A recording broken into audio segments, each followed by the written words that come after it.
Good evening, everyone. My name is Ian. I'm the president of Markham Unionville Provincial Liberal Associations. And tonight we are having a webinar called the Wrap Up 2021. So basically we're saying goodbye to 2021 and say hello to 2022. And tonight is our honor to have Ms. Li Khoo, the Vice President of Engagement, Ontario Liberal Party, to join our webinar. And first of all, we'd like to introduce our board of directors attending the webinar today. So we have AJ, Benny Chu, John Pownall, and Edward Chu. Hello, everyone. So first of all, let me introduce our guest speaker, Ms. Li Khoo, first. So Li Khoo is the Vice President of Engagement on the Ontario Liberal Party Executive. She's a community builder, educator, and a successful realtor with experience from nonprofit, government, corporate, and cultural sectors. She's passionate about making positive change in her community through grassroots advocacy.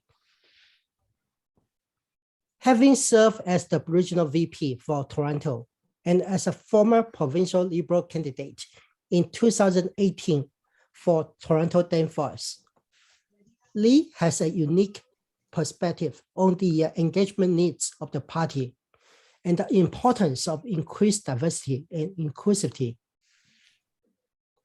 She has been an advocate for the increased access of justice for vulnerable and newcomer communities as a senior advisor at the Government of Ontario in the Ministry of Municipal Affairs and Housing, Indigenous Affairs, the Attorney General, and as a director at the Legal Aid Ontario.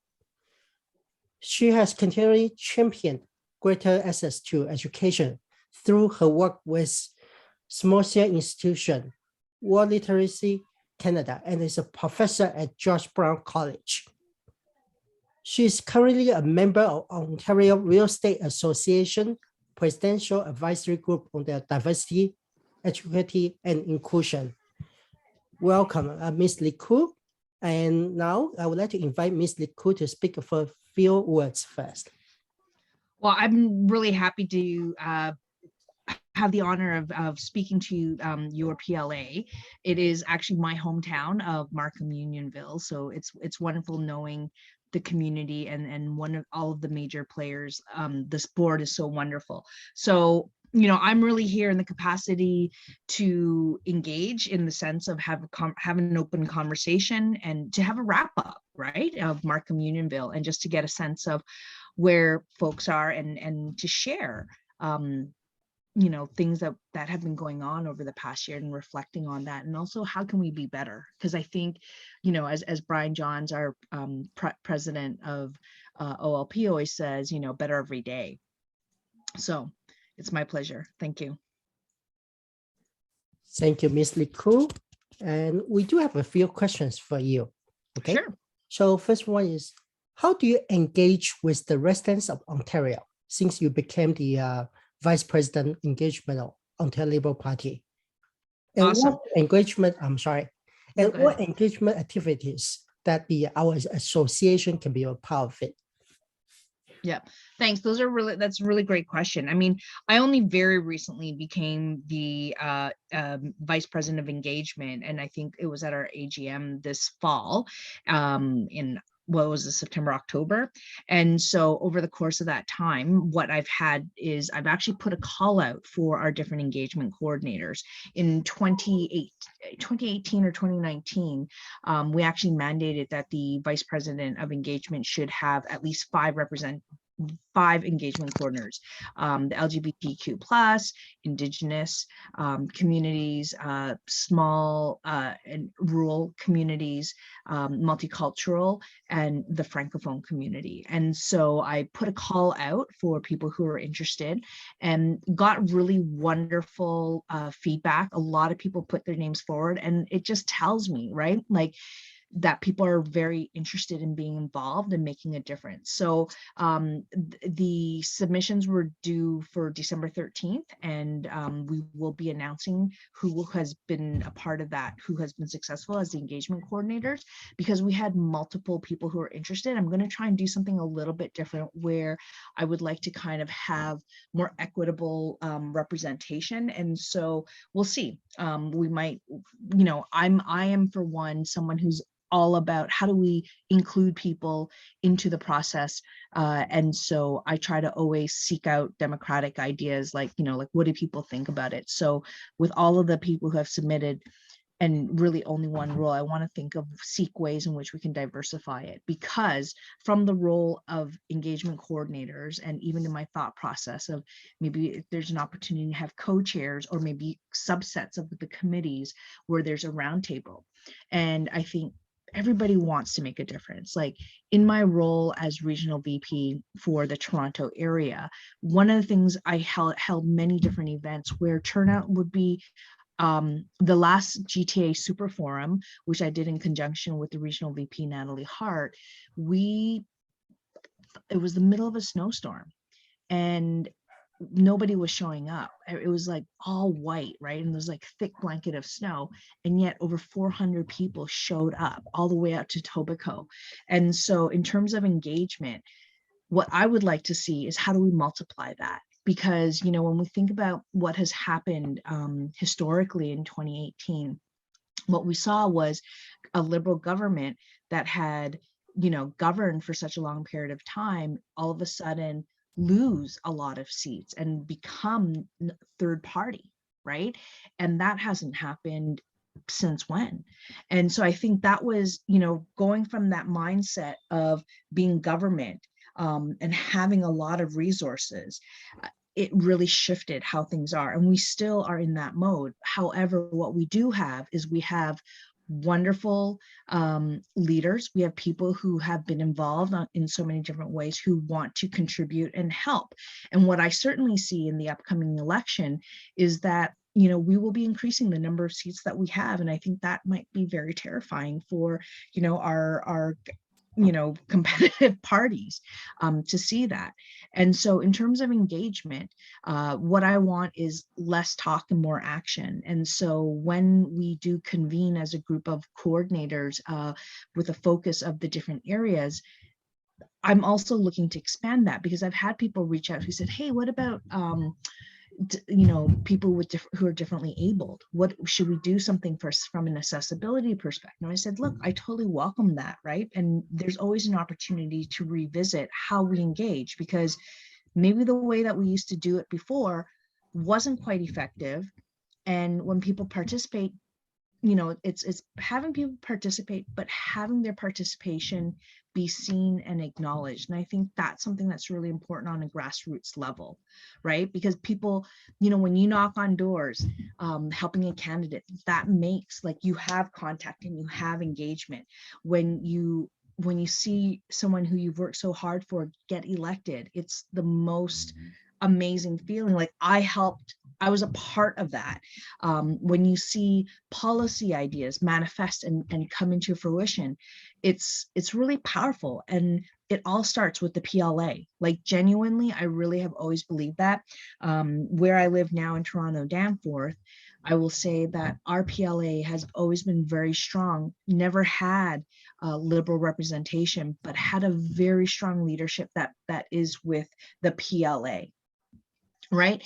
Whether it was from our president, but the directors and all the members who have been involved and engaged. And I see this even in your writing right now, that you don't have to have a lot of numbers. It is about the quality of the people who are present. And I think that when we believe in that, that's something that's really important. So from an engagement perspective, I think that the Markham Unionville PLA is strong and mighty. And I think that I really believe we can turn the riding red again. I believe that we have wonderful, like our federal cousins have, demonstrated that it is very liberal. And so it's a matter of engaging in a way where we can really have a connection with the people and earn really their vote. And so between now and I don't know, what are we? We're like 6 months from an election, and it's going to go fast, right? So there's going to be lots of engagement opportunities. I think the other thing is, because Benny is the director of policy on the FLA side, I would say that, I know that we will be having a policy an opportunity. There's already been about 3 different opportunities to engage in policy, but I think in earnest, in probably around late January, February time period, the party will be rolling something out for a policy engagement process. And so, everybody has different strengths. And so some people are great at, making those phone calls. Some people are really great at organizing. Some people are really great at rallying the troops. And some people are really great, like, with ideas like, how do we make a difference? And so we need everybody. Like, what people can bring is what we accept, right, as a party, and how do we amplify it? And so I think this, our VP of policy is Carol Kim, and I had a great conversation with her, and she's like, look, we had several opportunities to engage in policy, but what we're going to do is we're going to open it up again before we release a policy platform to say, hey, does this speak to our members? Like, our members, like the PLA, makes a valuable contribution to say, yeah, that sounds like a great idea, or I don't think that that's a really great idea. And we have a lot of wisdom and knowledge and legacy, like people who have been here like way back when, and they remind us like, that was an idea that was put up, back in, however far back we want to go. And that was great, but then it got turned down. And, so these are all conversations that are really important. And so I know that in early 2022, that there will be an opportunity for a more formalized way of engaging in policy development. Okay, thank you, Ms. Liku. And also like to acknowledge that our Executive VP, Alice, is also here tonight. Hi, Alice. Okay, so now we are going to the next question. So Dartford government cut their funding on education when they took office, and now they invested back again. What was the figure, and can you address this issue again? Well, I mean, I don't know what the exact figure is, but I know that back in the 2021 budget, it was estimated, like that was in March 21, that about $1.6 billion was cut from education, right? And there was that Ministry of Education memo that was circulating the internet about how they did all these cuts. But we also have to remember, and then also in the fall economic statement, November 2021, that about $500 million was cut from public education to prioritize the Highway 413 project. And that was actually in the Toronto Star today, about how the Durham community felt like we're being penalized to have to pay for a toll road. So there's a lot, there's so much, like we can talk about so many different things, but I will say that for someone from an education perspective, that,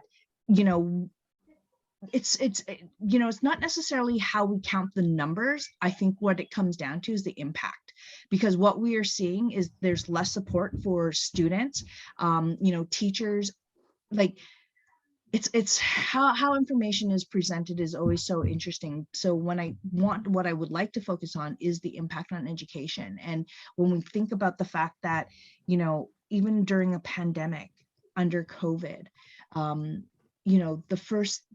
the first thing that has happened is locking down, is shutting down schools, right? But yet, I don't know, malls can be open, retail shops can be open, people can go to a strip club, there are some problematics of where we place our priorities. And I would say that Ontario, I mean, for the most part, has always been very centrist, very liberal. And also Ontario's based on families, and as a family unit, grandparents, parents, children.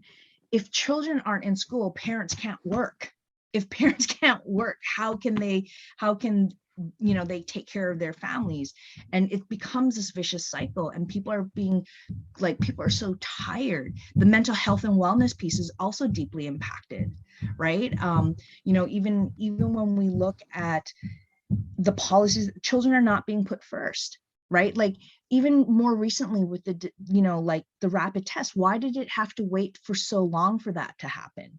And even when it was distributed, there's a little bit of a disconnect well, who are front line?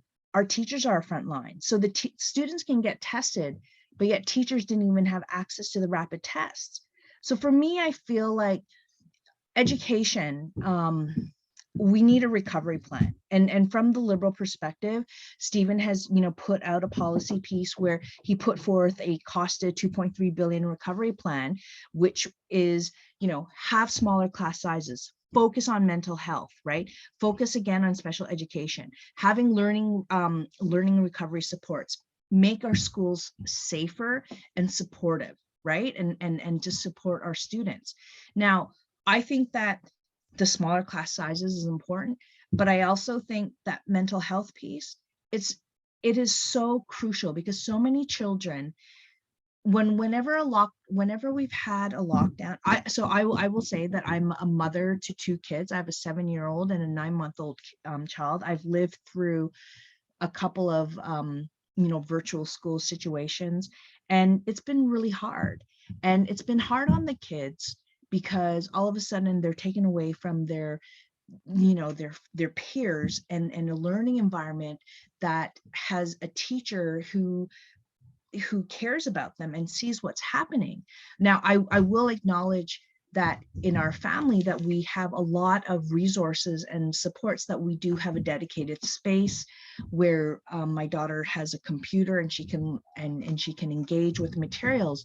But for someone who is so young, from senior kindergarten, to put a kid in front of a screen for the whole day, when I'm like, our household rule is like, you can't get more than an hour of screen time once they were in grade 1. And then in senior kindergarten, they're staring at the screen all the time.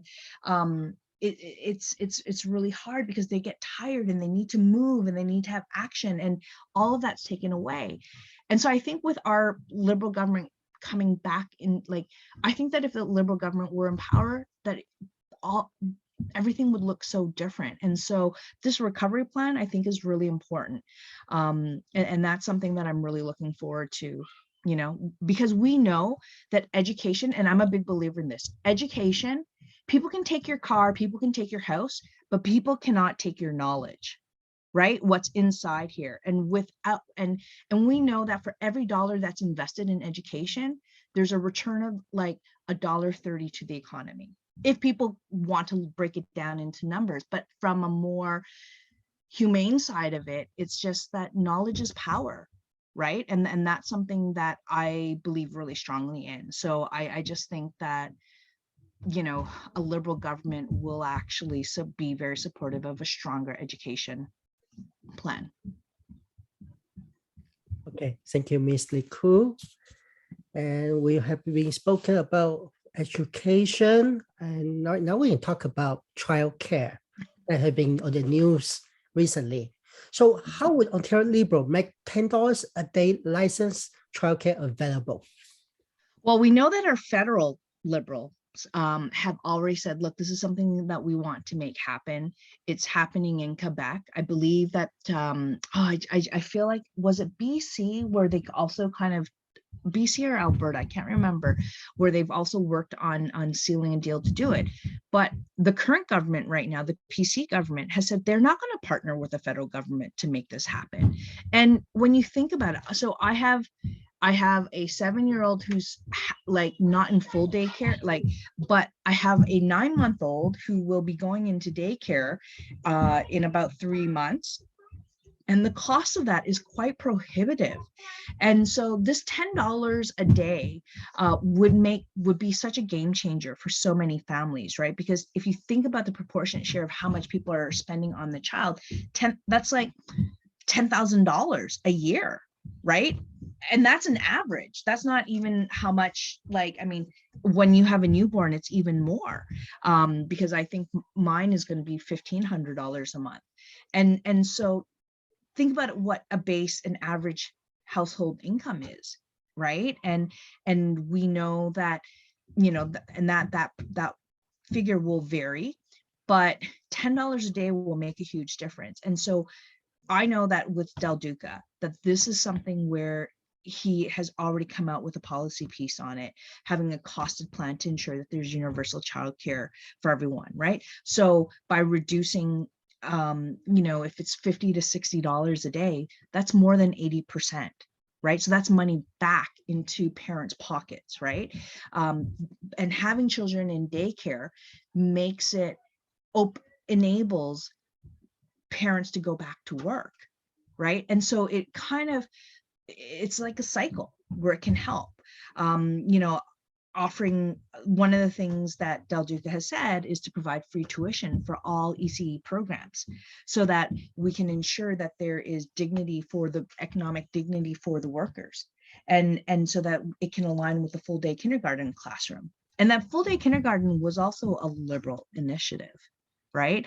And so all of these things looks at the family and how to support the family. And so I think that, you know, one of the other things that would be really important with a universal childcare program is at the heart of the people taking care of the children, the people who are working the ECEs are often women. So when you think about gender disparity increasing, like, honestly, I have seen firsthand that ECEs, the people that we trust our children with, that we would trust with no one else, are making, many of them are making less than $20 an hour, right? And many of them are only working, they're working split hours. So they show up from 7 o'clock to maybe 8 o'clock, then they show up for lunchtime, and then they show up from 3 o'clock onwards. And what do they do for those times in between? They're not covered for those. So there's something that happens because who are the people working in these?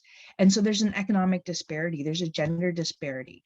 And so one of the things that Del Duca is proposing is to have a new wage grid, which would range from $23 to $40 an hour for ECEs, right? Creating more, over 30,000 new jobs for childhood educators.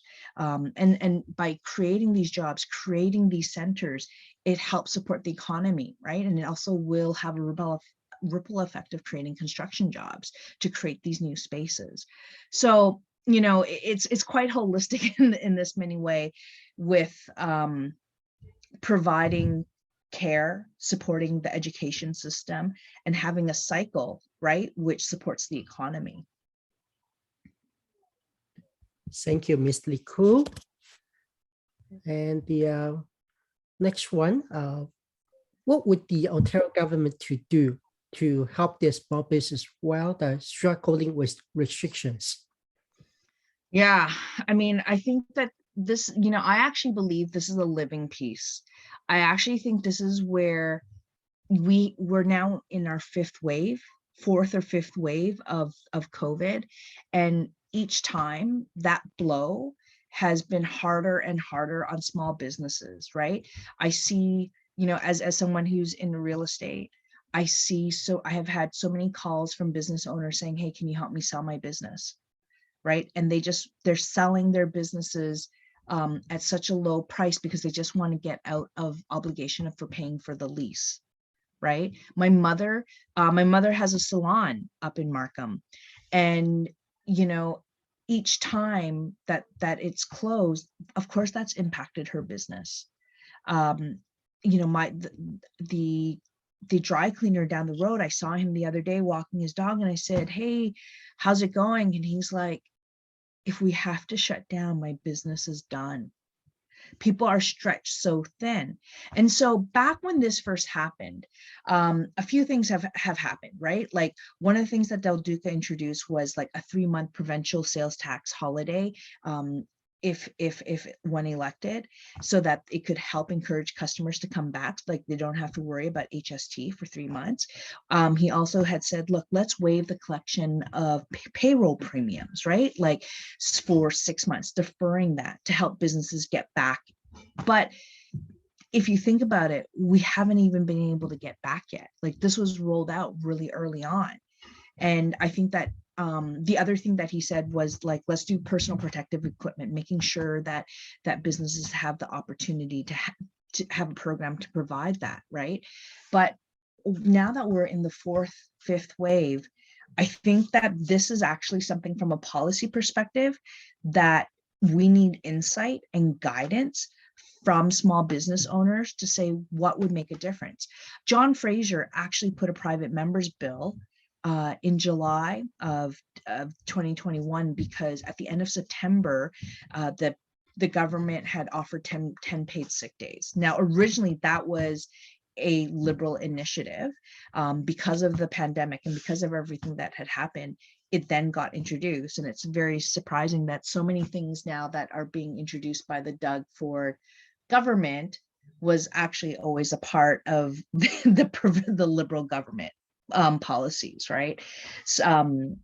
So it's interesting. But with the small business, I think that when we have our policy pieces, that we really should get insight from the local businesses, because I think that our federal government has done a lot to try and support it, but it's hard because small businesses are struggling, and many of them are mom and pop shops. 80%, I think, of small businesses are owned by like regular people. And for me, as an Asian Chinese woman whose parents are immigrants, I recognize that a lot of small businesses are owned and operated by immigrants who weren't able to get jobs from any other place, right? They had to open businesses out of necessity. And so it's a very real situation that we have to address. Thank you, Ms. Lee Koo. And what would bring Ontario Liberals back to the power, would you think? What do you think about that? Well, I see it already. I see that people are stepping up. Even when I did my call up for engagement coordinators, we had so many people put their names in, and had so many people email saying, Lee, how can I help? So I think it comes down to grassroots engagements. At the same time, running an election takes money. And so, I know we were all very hesitant to ask for donations early on, but I do recognize that one of the most important things is that we need financial donations to help pay for, the ads, to help pay for knocking on doors, right? Like, all of these things that add up.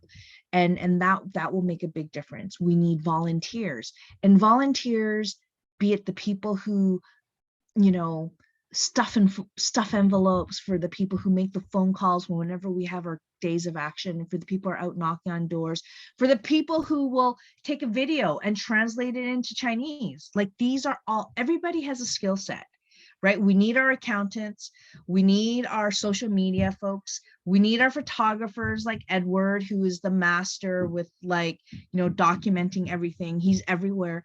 And we need people to knock doors. We need to remind people who the Liberals are and what we did. And, when Liberals came back into power, that was after all these serious cuts. Like, it was like Mike Harris, the Common Sense Revolution led to a lot of cuts that took Liberals almost 15 years to get back on track. And then when the Liberals were swept out, and the new the PCs came in, so many of those advancements have had the focus was changed, and has had a severe impact, especially on education, healthcare, businesses, right? These are three huge pillars. We need you. That's very good comments. Any question from the audiences? I'm actually quite interested to hear from you all, because you are the heart of Markham Unionville. You like, I appreciate you listening to me, but I also feel like really I want to listen to you, because you bring such important perspective. You've been engaged locally, and we've been doing all of this by Zoom. What do you think? What do you think locally the appetite is for engagement? Like, what would be meaningful? AJ, you might want to speak. Actually, that was my question originally. How can Markham Unionville get any support from the OPL in terms of engagement? Now, I guess we really, as you said, we really have to put ourselves together as a team and do those things. I guess the biggest challenge I see here is still the donations part of it at this point. And I think if you have the funding, that would really help us to put things together in a more appropriate way for whatever engagement, promotions, or whatever is required. I think that's in my role as regional VP. I have seen this as a common issue. And what I often did was I would pair ridings up together, because you're not the only riding struggling with this. Many ridings are, right? And one of the things I would actually be happy to do is to think about, how do we pair ridings up together so that they can find, there's power in numbers, right? 2 brains is better than 1, right? And of all the members, that every PLA that I've gone to, every meeting that I've attended, I've met nothing but amazing people. There's always those members who are quiet in the background, and yet, don't like write those people off, because those people are thinking, right? Like, they've got connections, they've got ideas, and they've shown up. And when I see like the fact that even on our Christmas holidays time period, that we've got such a great showing of solid people, it is not quantity, it is quality.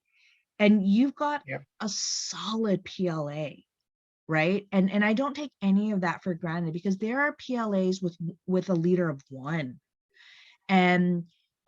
But it's sort of like when you drop a stone into the river and there's a ripple effect. That's all you need. You got to start with 1. And here we already have more than 1. And so I think that, maybe what I could offer, and I can talk to Yan about this or whoever, is to connect you with other ridings and bring people together. And Vito, I believe, is your VP, regional VP, and emulate that. Because for me, when I was regional VP, I always paired up my ridings together. And I always said, hey, you guys have a lot in common. You should connect. You should talk about your ideas, host an event together, split the costs, split the donations that come in. And because sometimes it's the mental, like, how are we going to ask for money? Nobody likes to ask for money. Even when I was a candidate, I put my name forward so I could represent the people. I didn't necessarily sign up to ask people for money. Like, it felt so hard to do. And yet, even when I work with, like, one of the things that I've actually done, and this is also through people who have stepped up, is, female candidates, we have a mandate to have 50-50, right, representation. But a lot of the supports aren't necessarily there, because there are a lot of female candidates who have young families. And we had this wonderful woman named Emily Fierce who stepped up saying, look, I can offer some coaching opportunities. And so we pulled together people to come meet. And then I said, look, let's like invite more people. And it was opened up to all the female candidates. And now Emily has taken the lead on hosting regular meetings on Sunday. And it's consistency is key, right? And so I have found that, maybe the question that you ask is, you're not a lone wolf out there by yourself. Every PLA is going through the same thing. And maybe one of the things that we should consider is having a monthly drop-in where people can just drop in to talk about, okay, we focus in on a topic of donations. What are some fundraising ideas? Like, we don't need to recreate the wheel here. We need to just say, who's got a template? Like, for me, whenever I did an event, I shared it with all my other regional VPs because I said, look, I've already drafted the email. I've already done this. You take it, go. Right. For me, it was never about the credit.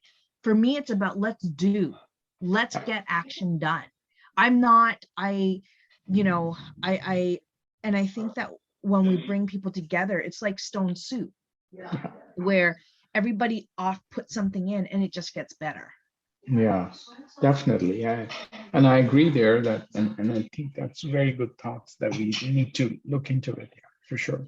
Yeah, I'm just going to make a note of that because I think Yeah. maybe we need to have something consistent. Yeah, I was thinking about getting involved, getting Vito involved. Maybe Yan, something that we can talk about in our meeting. Of course, of course.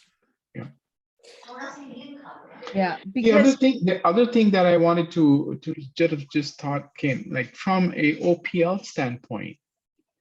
At this given point of times, we have 6 months for our elections to go. What challenge do you see from our opposition, from PC?